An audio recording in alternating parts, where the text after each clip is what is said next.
relationships, trauma, philosophy.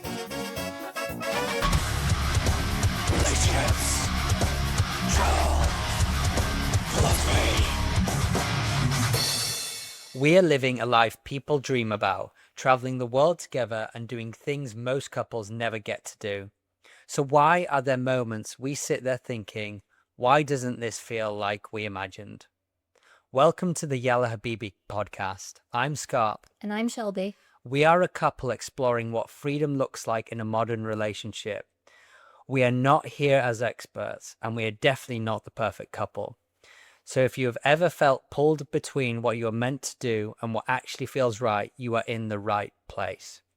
And for those who don't know, Shelby is our resident lexicographer and etymologist, also known on this podcast as the countdown legend Susie Dent. Before we jump in, take the like button out for dinner, take subscribe on a cruise, give the podcast 5 tacos, and share the episode to the world. It genuinely helps us grow and keep making more series like this. In our first 4-part mini-series, we're answering one question. Does travel make or break a relationship? And what actually determines the outcome? We will be breaking down the beliefs, assumptions, and realities that challenge the norms, sharing our honest stories and emotions that come with this journey. So this is where it all begins. You haven't seen your friends in months, so you plan a catch-up dinner. One of your friends tells you they're going travelling with their partner. The following years, your Instagram is full of their adventures around the world. You lose count of how many countries they've been to. It starts to feel like that must be the dream life. Our story's a bit different. We both always wanted to travel, so when we matched on Hinge, Scott didn't waste any time. On our first date, he said, "I'm going travelling for the next 3 years." And I said, "Okay, with someone?" And he replied, "Sure." And just like that, the travel dream was born. If you haven't guessed already, we're that annoying couple. After nearly 3 years of travelling together, we've seen where our beliefs and assumptions were right and mostly where they were wrong. If we're being totally honest, we went into it pretty blindly. Okay, very blindly. So let's start there. The gap between what couples think travel will feel like and what it actually feels like day to day. By the end of this series, you'll either be booking flights or still arguing over who left the oat milk out. So let's start there. Well, we can dive into all sorts here, but let's start with a belief that everyone has. So we're going to go through a few beliefs to really digest what is going on here.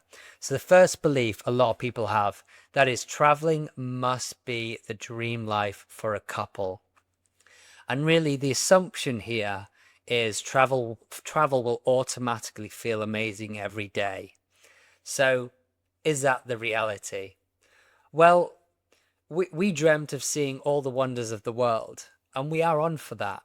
But let me take you to a story where maybe didn't quite work out. So we went to Jordan in 2025, a beautiful country, and we went there to, of course, tick off our next wonder of the world, Petra. But unexpectedly and unplanned, before we know it, we have air raid sirens going off and missiles overhead. This was a real life war that started and kicked off when we were there. And we had to last minute book a ticket out the country. This is an example that travel definitely isn't always the dream life. Even India. Yeah, so India was really high up on our bucket lists. Had you been before we went? I had, yes, to see my work colleagues, yeah. Yeah, so Scott had already been, but I'd never been, but it's so high up on my list of places to see. I was really excited about India. And then we got there and reality did not meet expectations, sadly. And that was partly due to, well, I mean, one of the main things I was looking forward to was the food there. I love Indian food and it's really vegetarian friendly, really vegan friendly. But we found that the spices that they use we weren't used to. Like the masala powder was just next level. It literally, when we say like heating up your belly, it literally increases the temperature inside your stomach. Yeah, the masala powder, it's brutal. For a full month, I was on the toilet. Yeah, Scott, like I think I handled it slightly better than you, but Oh, even so... unbelievably better. But it was still uncomfortable, and logistically it was a nightmare. Finding transportation, being stared at constantly, having people constantly ask for photos with you. It just wasn't the experience that I was expecting. So that was quite disappointing. So like in terms of it being like the dream life, there are going to be times that you're not enjoying it so much, such as you see missiles in the sky and need to quickly pack up your bags and go to the airport and book the one and only flight out of the country you can get, which is what we had to do in Jordan. Yeah, to a country we'd never heard of. Yeah, Kosovo, which was great actually. Yeah, which is another story. And these are just two of many stories that we have on where it's not worked out. So it's not that travel isn't great, but it's definitely not the Instagram feed that you see.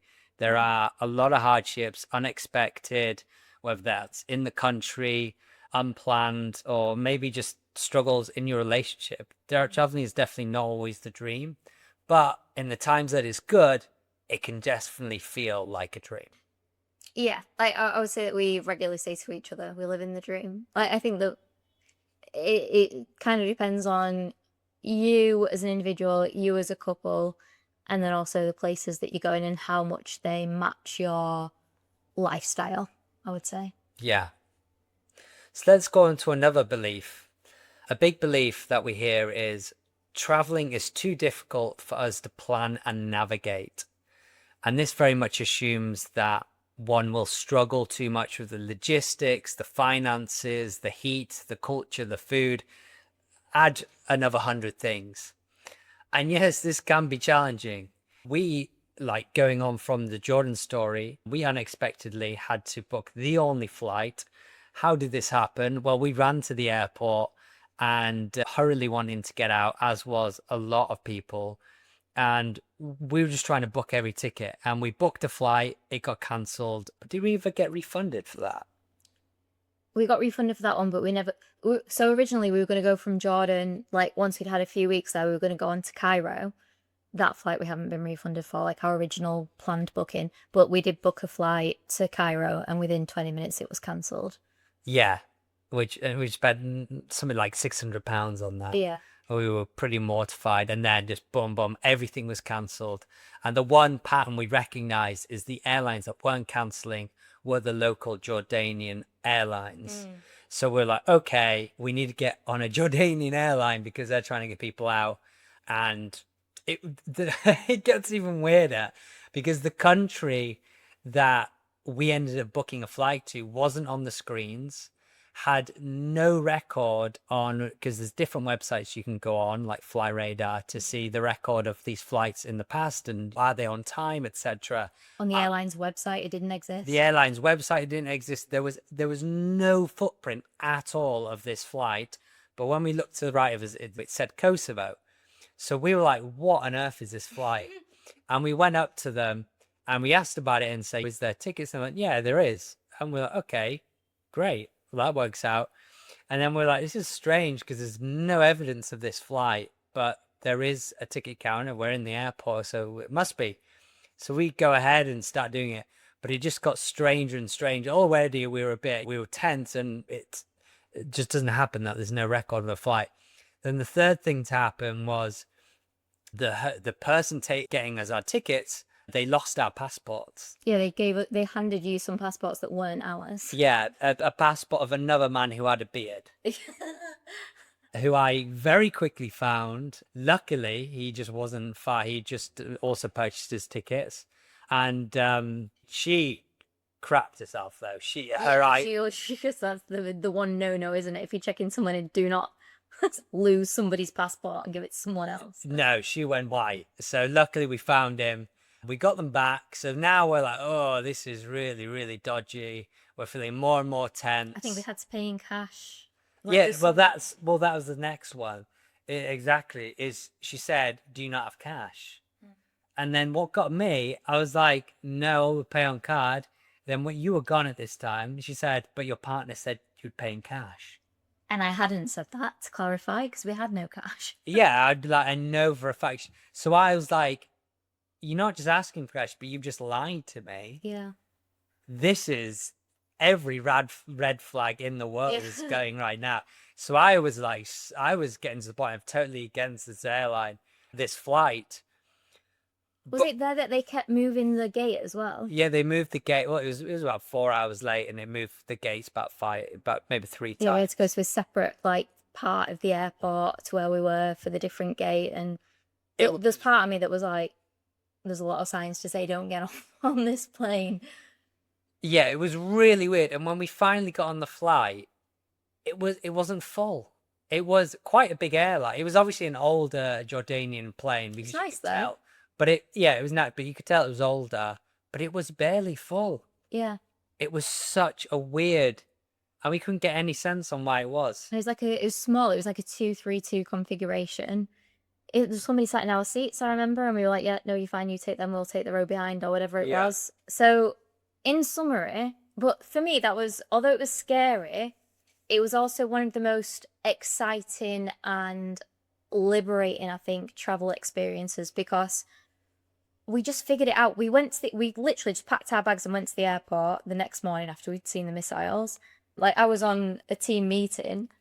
Like, I told Scott, you'd been for a run. I'd been for coffee that morning. My brother had sent me a message being like, have you seen the news? Because we don't watch the news, generally speaking. No. Because it's never good news.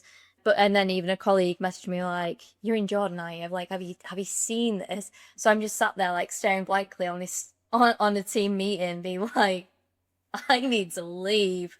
And then I was like, Scott, we need to pack and go to the airport. I was mid-run, and I thought the siren was just a police siren. Yeah, because everybody outside was acting totally not. Anyway, that's a totally different side topic, and there's other episodes that people can listen to. But anyway, so this was the Friday, and then we packed all of our things. There were times through the night where we had to get under the tables and so on, but then we just went to the airport at the earliest opportunity. The only way we could enter the airport was if we bought tickets for a flight. So that's when we bought tickets to Cairo. It was a whole entered, confusing thing. sat down, and then when that got cancelled up, and we just like saw the screen, I was like, oh, the flight to Pristina, never heard of it, but let's just get on this plane anywhere out of here except that queue of people going to Israel. Let's not get on that flight. That also really baffles me when you see a queue of people going to, out of the pot and into the fire. Yeah, where the missiles were aiming for. But, there can be different reasons for that. But yeah, summarizing it, yes, it can be challenging. Yes, logistics can be stressful. Finance can be difficult at times. Very unexpected things like being in a war, rare, but can happen these days. So yes, it is difficult, but it's definitely not a reason to stop you. That's in our experience, at least. There's not, I would say that's the biggest thing I've learned from travel as a whole is we are much more adaptable than I realized. 1,000%. And that's so a lot more capable than I realized. Yeah, I couldn't agree more. Like from, getting up and just going to the airport unplanned, booking a flight unplanned. We didn't have accommodation until after we landed, where we sat in Pristina airport, and this was like 10 p.m. So we were really lucky to find somewhere that accepted our booking. So like at the end of the day, if you have experience in booking travel in any capacity, like if you've used Booking.com, if you've used Airbnb, if you've used Skyscanner, it's just in a much more pressured situation, but you can do it. If you've done it, you can do it. Yeah, I think it's not even you need experience. So I think why the learning is Wi-Fi is you're a lot more capable than you think. Yeah. And I wouldn't say you even need to, obviously that helps, but I wouldn't say you even need that experience. I'd say just trust that you have the capability to work through things. Yeah. And percentages say it won't be that bad. What's the next belief, my darling? It could mess up our relationship. And from this, people think that travel will create conflict or expose issues because I've heard the saying before, you don't know somebody until you've been on holiday with them. Yeah. And I think that is often very true. Like I've been on group, like girls trips, family trips, where you're with people and you're like, how is this how you operate? Like, I won't name names, but I went on a family trip to Disneyland Paris, and somebody from a different family that also went had us waiting in the lobby with young children, had us waiting like an hour and a half for them. And eventually they were like, oh, actually, just go without us. I was like, you could have said that 9 minutes ago. That's...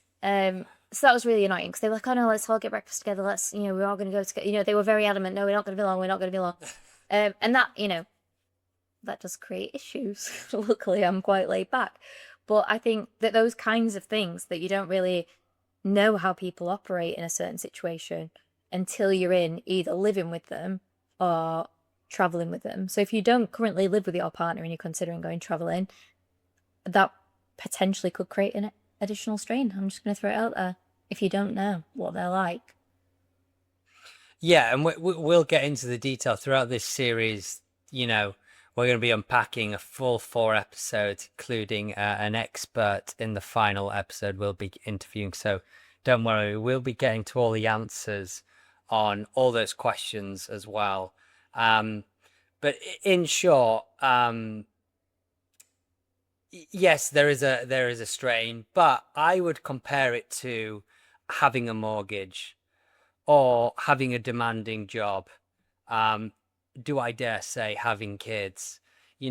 All of these 3, whilst they might not be equally as challenging for one, they all put a strain on you as a couple. And they all demand you to adapt and adjust and figure stuff out. And that's where I see travel is. But you actually want it. Not that anyone regrets having a child. But that's been our experience, isn't it? It does put a strain, but I think it's worth it, and it's, if you have got that sort of drive in yourself, in our experience, you can, and give each other the space, and you can absolutely do it. And I kind of feel like with any pressurized situation like the ones that you mentioned, and including travel, I think it's only going to create problems if there are problems to create. If that kind of makes sense. Like, pressure you put pressure on coal, it becomes a diamond. If you put pressure on an egg, it breaks. I think it depends on what your relationship is, really. So like, if you've already got problems, travel's probably not going to fix it. But if you've got a strong relationship, I can't see that travel will create an issue. Well, I think that's very much hinting at the eventual sort of summary of this series. But there's a lot of detail in there that we definitely will have to unpack. So let's carry on. Another belief is, I'm envious of the amount of countries other couples have visited. Very much an assumption of other couples' travel experiences are always perfect. Well, you have a story for this, don't you? I do. And I just want to preface this by saying, like, social media is a highlights reel. You're very, very, very rarely going to see people talking about the things that they haven't enjoyed on their trip. You'll see, like if you ask a friend, like they'll post pictures and like, oh, I'm having a lovely time, margaritas on the pool by the beach, whatever. Then they come back, wow, it looks like I had an amazing time. Like, oh God, we did nothing but argue. Or you'll never guess what happened. The hotel was a mess. And then they'll tell you in person all the things that went wrong, but they're not posting that on Facebook or Instagram or TikTok for you youngins. Like, you know what I mean? Like, but yeah, I do have a story on that. And that is that somebody that I work with or used to work with, she and her partner travel a lot. So like I worked in a school, and so every school holiday she's away, she's traveling, and she's been to so many, like I think she's been to more places than me and Scott, and we've been traveling solidly for the last couple of years, and it's easy to feel envious of that. I see a post and I'm like, oh right, like she's been there, and even like, so more recently she's been to some places that we've been, and I even feel envious of that, and that's wild because we're currently traveling and having the best time. So I think it's easy to look at other people's posts online and feel envious of what they're doing, but I think it's important to remember that, like, you can't compare yourself to other people. Like, the fact that a full-time digital nomad, as much as I don't like that term. Slow mad. Digital slow mad. Or just slow mats. We just slow mans, no digital involved. No, yeah. We are literally, in my opinion, not to counter what we've just said, I feel like I'm living the dream. But I would still compare myself to other people that are traveling. Anytime somebody posts a travel pic, I get envious. So I think just try and not compare yourself to other people. Yeah, I think at the end of it, my experience in that is ego is at the core of it, and I don't think we can get rid of it. And I don't think it's totally healthy to get rid of it. I think it seems strange to say, but I think a bit of ego is good. I think a bit of ego I find in my life has driven me to successes. And in the same breath, it's also driven me to do silly things. So it's just keeping an eye on it. I know I have a good friend network as well who would call me out if my ego is running away. And I know you would call me out and sort of catch each other, even in just small moments. And I think that's what we're really good for. But I've never been able to get rid of it. Yeah. Not easy. Well, the next one is we won't have enough time for intimacy. And I can understand that this would be a worry for people if they're thinking we got backpacking, going from country to country, hostel to hostel, or Airbnb to Airbnb.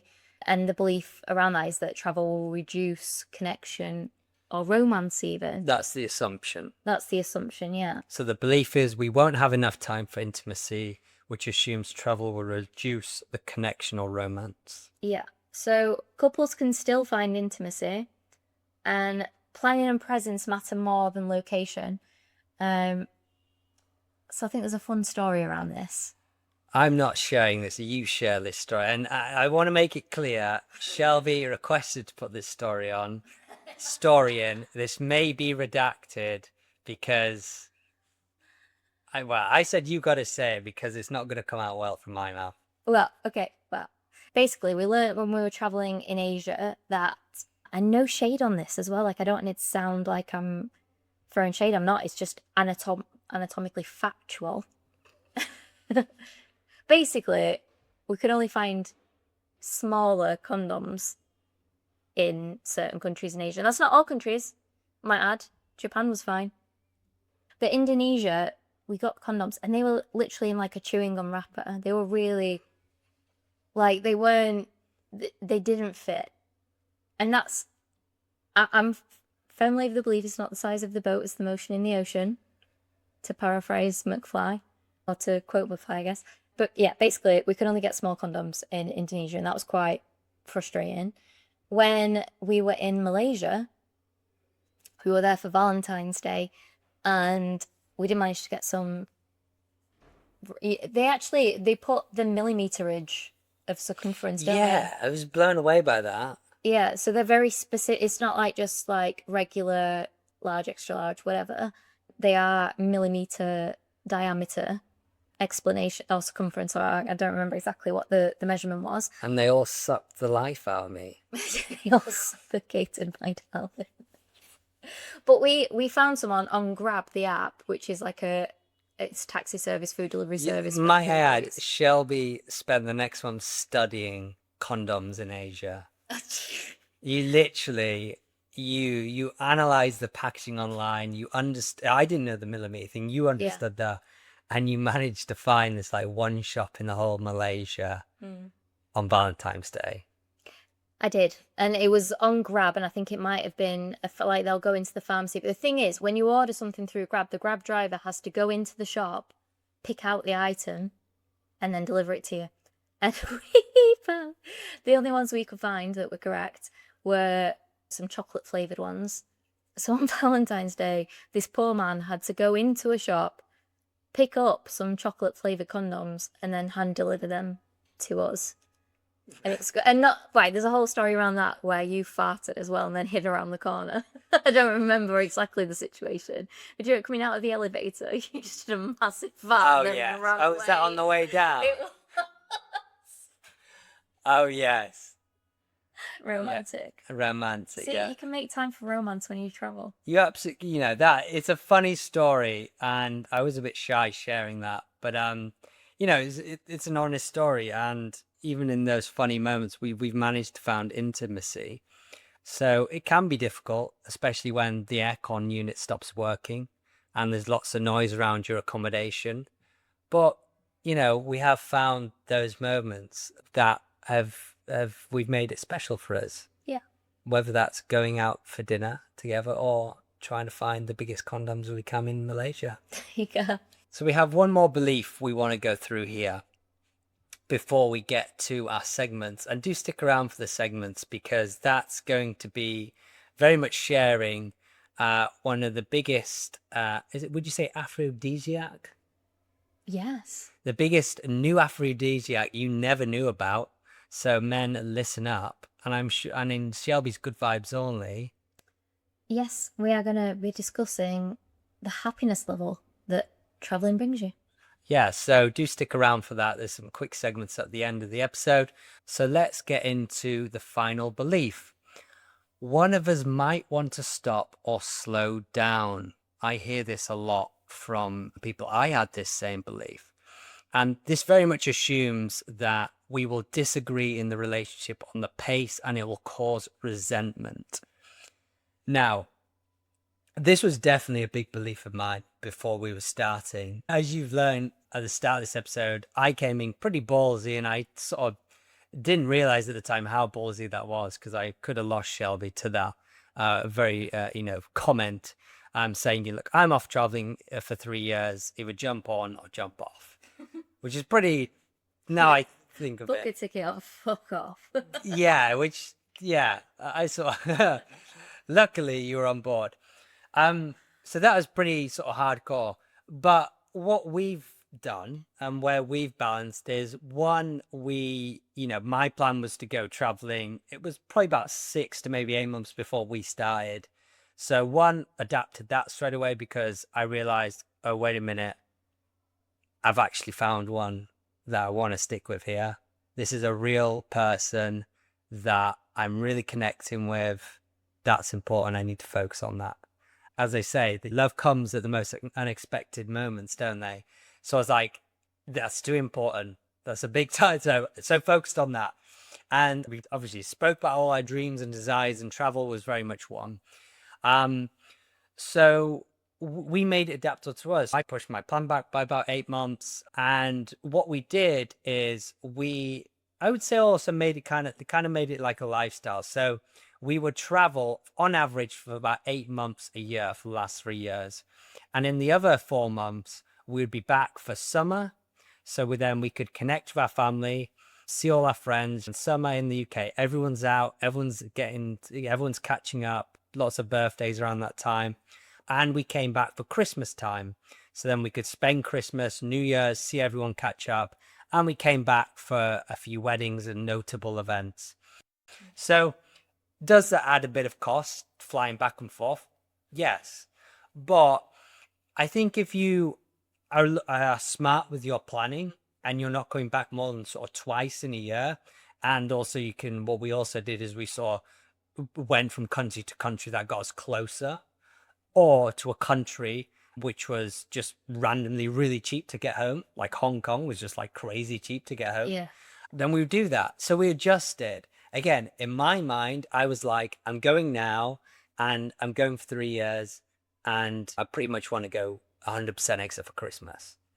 But we adapted that. So yes, we wanted to go at different speeds and different approaches, but because we realized that we loved each other and how important that is, we just started listening, and we both had the goal. So it would have been a bit silly if we then became stubborn when we both wanted the same thing. It kind of would have, the result of it would have been nothing would have happened.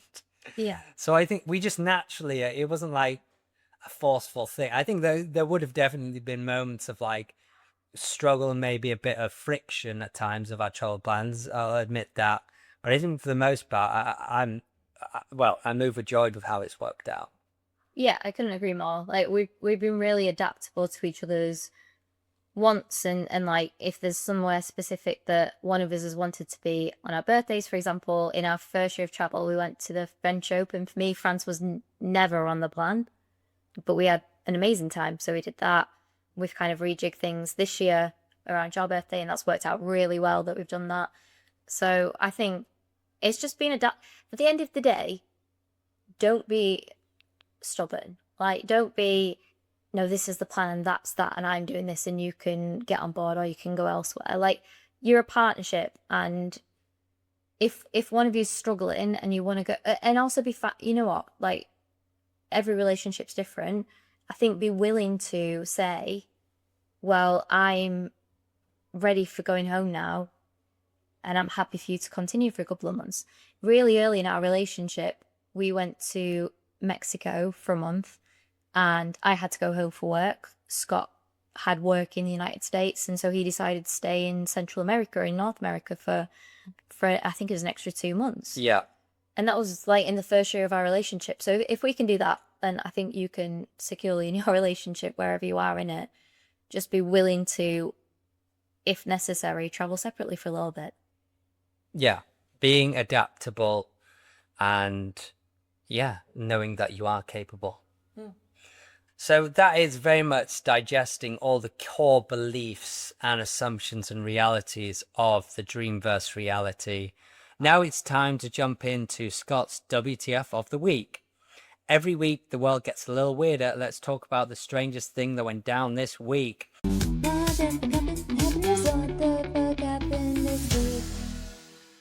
This is a wild one and very relevant to our topic in today's episode.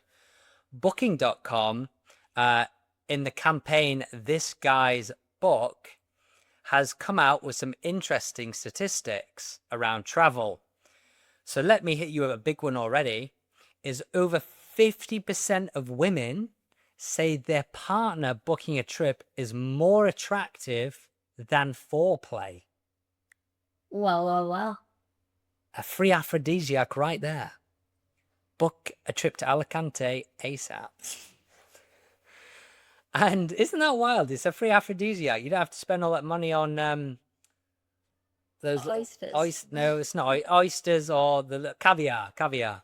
Anyway, before the trip begins, one person obviously is often carrying the mental load, and also found in this study that 89% of men said they could take more initiative, and around a quarter avoid planning altogether because it feels overwhelming. Now, I can resonate with it feeling overwhelming, but lads, there's 89% of you that are losing out on a free aphrodisiac here. Well, exactly.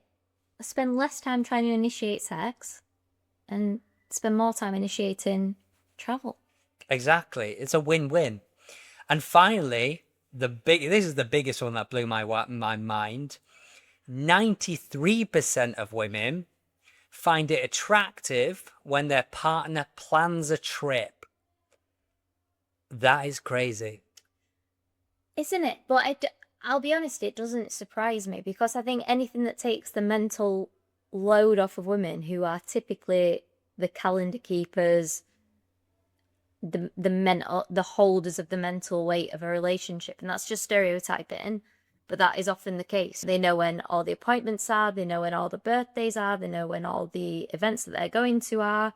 So to then additionally have to decide on, plan, book, execute, travel, it's no wonder that it just feels like an extra burden. So I think if this heteronormative relationships we're speaking about, obviously, if the man in a relationship can take ownership of that and leadership of that, I can see why, being someone who's experienced it, because my darling books many things, I can understand why it's an attractive trait. Definitely. So you heard it here first. Get booking those trips. Booking leads to fucking. That should be the hashtag. Booking leads to fucking. That should definitely be the hashtag. Well, lovely WTF, my darling. I think now it's time for Shelby's Good Vibes Only. Let's take a break from the chaos. Here's something to make you smile this week. Shelby's Good Vibes Only. Couples who travel together are happier than those who don't. Now, there's a study that's often cited by the US Travel Association that found something quite simple, but it's actually quite powerful. Couples who travel together report higher relationship satisfaction, better communication, and stronger long-term connection than those who don't. So it's actually bringing couples closer together, according to this study. But the interesting part isn't that they travel, it's how they travel changes the relationship, how that travel changes it. Because when you travel together, you're stepping outside of your normal roles. So at home, you can like easily fall into patterns such as who cooks, who plans, who leads, who follows, who's cleaning, and so on. But when you're in a new place, those roles reset. There's suddenly not that framework for how you operate. Often, I mean, we go to Airbnbs where we sort of cook and operate as we would at home. But for many couples who might be traveling to holiday destinations and in hotels, you don't have that kind of pressure of those household responsibilities. But suddenly, like, you're figuring out things together, you're making decisions in real time, and you're solving problems as a team. And something as simple as which restaurant should we eat at tonight, and making that decision together rather than the same person cooking all the time. And that creates something psychologists called shared novelty, which is strongly linked to bonding. There's even research from the Journal of Personality and Social Psychology showing that couples who do new and slightly challenging activities together, much like those that companies like TUI, other companies are available, they provide like activities that you can do. People that do those experience a boost in relationship satisfaction, and travel's basically that on repeat. So that novelty, that new, it's a dopamine dream really to travel, and it makes couples happier. That's incredible. And I can see it says 86% of couples say travel improves their relationship. So that kind of blows my mind. I would say that. Would you say travel improves our relationship? For us, absolutely, yeah. But maybe not for the other side of the percentage, which we'll definitely discuss in the rest of the series. But that's incredible. You know, that does make sense, right? It's a shared novelty. And that's really interesting. You said reset. All of a sudden, you might be resetting the roles of who does what. I never thought of it like that, but I think that is really refreshing and maybe makes you adjust sort of how you approach a relationship when you go back home. Yeah, I think it allows you to see a partner in a new light, in a kind of new role without the pressures of day-to-day life. Yeah, amazing. So, what does this all mean for us in the rest of the series? One thing we have learned, when the gap between expectation and reality grows, it doesn't stay quiet. It shows up in ways you never saw coming. In the next episode, we'll dive into the real arguments we've had while traveling and what those fights revealed beneath the surface. We'll see you there. Another adventure wrapped up. But the journey never ends. Keep your bags packed for the next one. And remember, when in doubt, just say, Yalla Habibi. See you next time.